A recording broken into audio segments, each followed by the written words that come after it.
Hi everyone, this is Namrata Apte, legal mentor of Career Launcher Mumbai.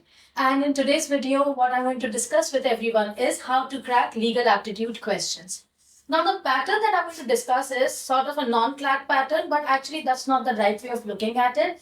The basics of solving legal aptitude remain the same, whether it's passage-oriented or principle-oriented. So I'm going to start very small. I'm just going to discuss the basic steps. But the trick here is that the basic steps will be your final steps. Whoever wants to do really well in legal aptitude, throughout their preparation and on the day of the exam, these are the steps that they need to adhere to do well in their legal aptitude test. Please don't think that this is just the foundation level and from here you want to progress to a very advanced level, because there is no advanced level. The trick of doing really well in legal is to keep it simple and to keep it very basic. So let's begin with the steps. The few things that everybody needs to keep in mind while solving legal aptitude questions is, first of all, whether it's passage based or legal principle based, everybody needs to stick to the legal principle. Your legal principle should be your guiding factor. It is your best friend when you're solving legal questions. Don't ever divert from this legal principle. The next thing is, even though throughout your preparation time, I'm sure everybody would have gone through a lot of basic legal concepts like constitution, criminal, torts, etc. But when you're solving a particular question, you are only supposed to refer to what is right in front of you in the question and don't use prior knowledge. Remember one thing, they are not testing your knowledge when it comes to the legal questions. They are testing your critical analysis skills. They are testing your thinking skills and how much can you actually follow the instructions, which is to use whatever is right in front of you and not what you remember from your previous practice. The third, very important and maybe a little bizarre thing that you have to keep in mind is, don't get emotional. The way these questions are designed is sometimes, they will make you feel all sorts of ways about a particular situation and you might get carried away and you might want to relate it to your real life and what will happen in reality. But that is all a wrong way of approaching this question. This is not a test of your EQ. This is a test of your IQ. So don't get emotional, stay focused and think like a lawyer, okay? The next very important part is that you should pay attention to details.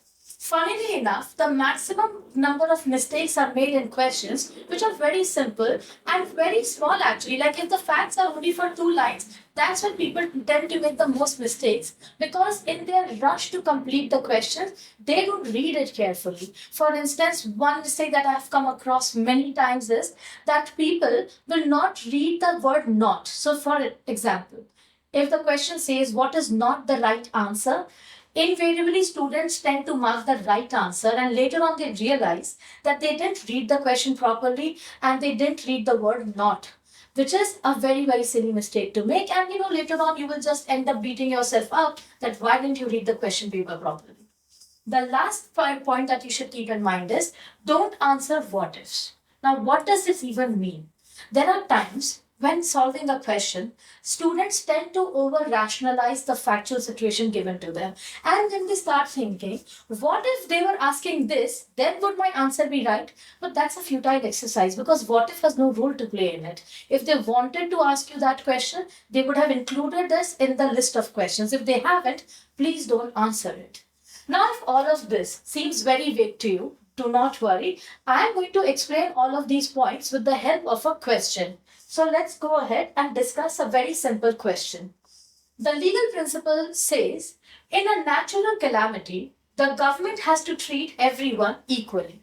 Now, first of all, what is a natural calamity? This is a situation which is beyond our control, like floods, hurricanes, earthquakes, etc. Now, we all know that in such natural calamities, people tend to lose their lives. They get stuck in a very horrendous situation. And that's when the government has to come in and they have to rescue people. As per the legal principle given in this situation, the government has to treat everyone equally. So nobody can be given a special treatment and they can only take steps which will basically put everyone in a similar situation. Now, what are the facts given to us? 1,000 people were stuck in floods.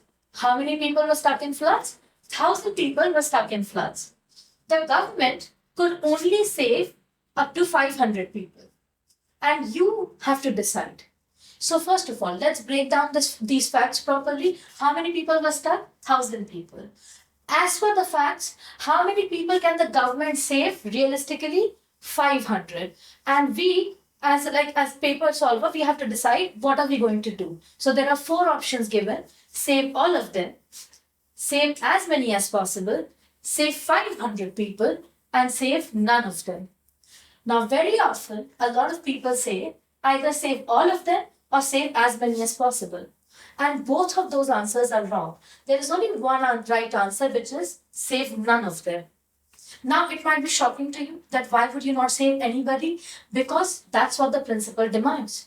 The principle says that you have to treat everyone equally. There are four options here. One says save all of them. In that situation, you will be treating everyone equally. Second one says save as many as possible, which is directly contradicting the principle. Third one says save 500 people, which again goes against the principle of treating everyone equally. And the last one says save none of them, which is the only other option where you're treating everyone equally other than the first one. So immediately we will eliminate 2 and 3. And now between 1 and 4, how do we decide which is the right answer? This is where the facts come into picture, and we look at this, that the government can only save 500. So that's why the right answer would be not the first one, but the fourth one, which says save none of them. So this is how you have to approach legal questions. Okay, a lot of times people are shocked, but why not save all of them? Because that is not an option. That's what I mean by don't get emotional. That's why you also have to pay attention to details. How many can we save? 500. So you cannot save all of them. Okay, do not try to over rationalize this thing. Some students also tend to, argue with me and they say, but what if the government will be able to save all of them? That's useless because I've already said, please do not go into a what if scenario. So if you just remember these basic principles, you will do exceptionally well in your legal section, as you should, because honestly, in the 5 sections of CLAT, other than English, I think legal is one section which is very easy to navigate and which requires the least amount of effort if you just stick to these basic concepts. So I hope this video was helpful and it will help you navigate your legal aptitude section better. Thank you very much.